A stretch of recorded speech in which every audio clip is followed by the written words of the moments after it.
প্রিয় বন্ধুরা, আমরা চলে এসেছি বগুড়া জেলার আদমদীঘি উপজেলার একটি ঐতিহাসিক তথা ধর্মীয় বা দর্শনীয় স্থানে, যেটি হযরত আদম বাবা রাদিয়াল্লাহু তাআলা আনহুর মাজার নামে পরিচিত। আমরা এখানকার মাজারের ঐতিহ্য, সংস্কৃতি এবং এর ইতিহাস সম্পর্কে পর্যায়ক্রমিকভাবে আমরা উপস্থাপন করছি।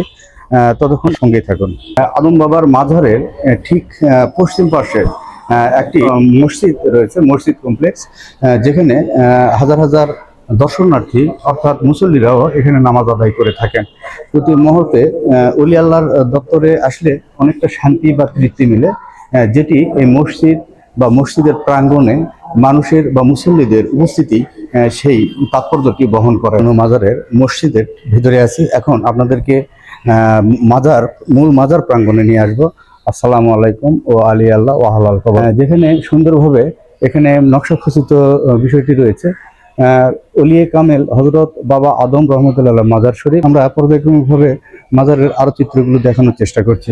মাজার থেকে ঠিক পূর্ব পাশে আরেকটি ছোট্ট মাজার রয়েছে, যেটি মরহুম আলহাজ জয়নুদ্দিন দরবেশ সাহেবের মাজার, যিনি এই মাজারের খেদমত করতেন।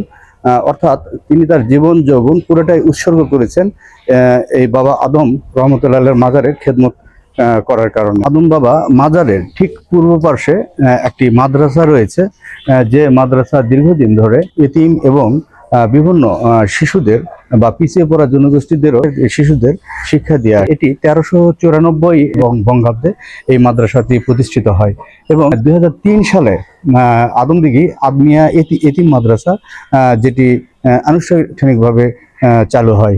ইতিহাসের পাশাপাশি এই মাদ্রাসাটি শিক্ষা বিস্তারেও অনন্য ভূমিকা রাখছে। ঠিক যেমনটি আপনাদের দেখাচ্ছিলাম, মাজারের ঠিক পশ্চিম পার্শ্বে মসজিদ এবং মাজারের পূর্ব পার্শ্বে মাদ্রাসা, এবং সেই সঙ্গে আপনাদের দেখিয়েছিলাম মাজারের উত্তর পার্শ্বে বিশাল আকৃতির দিঘি, যেটি হযরত আদম বাবার দিঘিটি খনন করেছিলেন। এবং মাজারের দক্ষিণ পাশে আরেকটি দিঘি রয়েছে।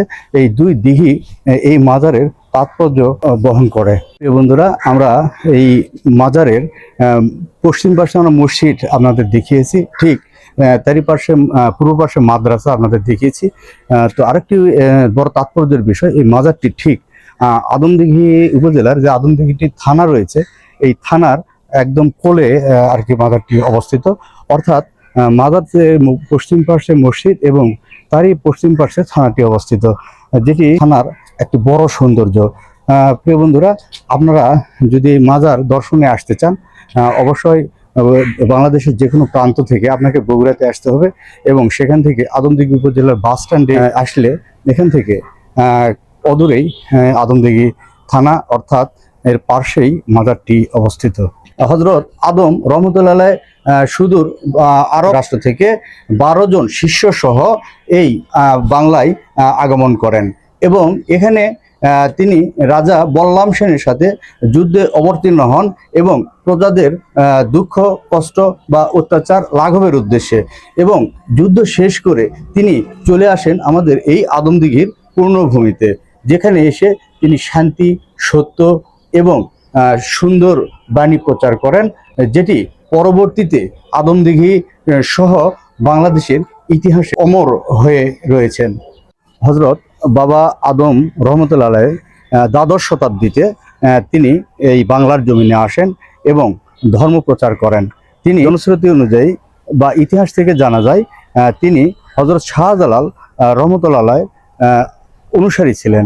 মাজারের দুপাশে দুটি বিশাল আকৃতির দিঘি রয়েছে। যখন আদম বাবা রহমতুল্লাহ আদমদীঘিতে আগমন করেন, এখানকার মানুষজনের জলতৃষ্ণা নিবারণের জন্য এইসব দিঘিগুলো খনন করেন, যেটি মাজারের দক্ষিণ পাশে একটি অবস্থিত দিঘি, এবং আপনারা যেমনটি দেখতে পাচ্ছেন মাজারের ঠিক উত্তর পাশে একটি দিঘি রয়েছে বিশাল আকৃতির।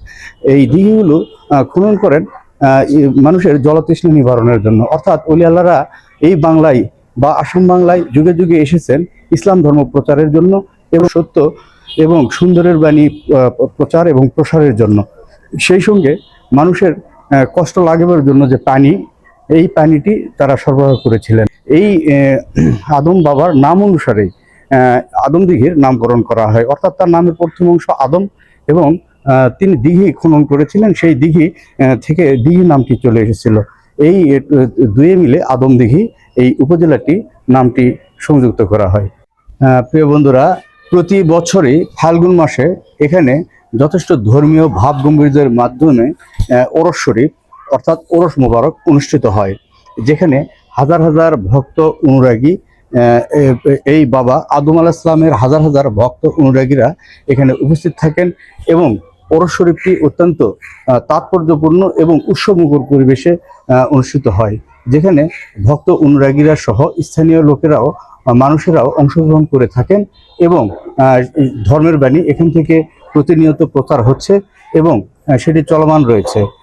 এইসব ওলি আল্লাহদের জন্য আমরা একটি সুন্দর শান্তির ধর্ম পেয়েছি, যেখানে আমাদের পূর্বপুরুষরা অত্যাচারিত হতো বা বিভিন্ন ধরনের তারা কষ্টে ছিলেন।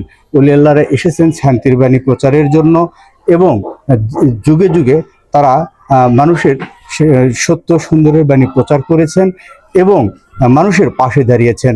আমরা পেয়েছি সত্য ইসলাম। আমরা সবসময় ওলি আল্লাহর সঙ্গে থাকব, ওলি আল্লাহর পাশে থাকব এবং ওলি আল্লাহকে অনুসরণ করে সামনের দিকে এগিয়ে যাব।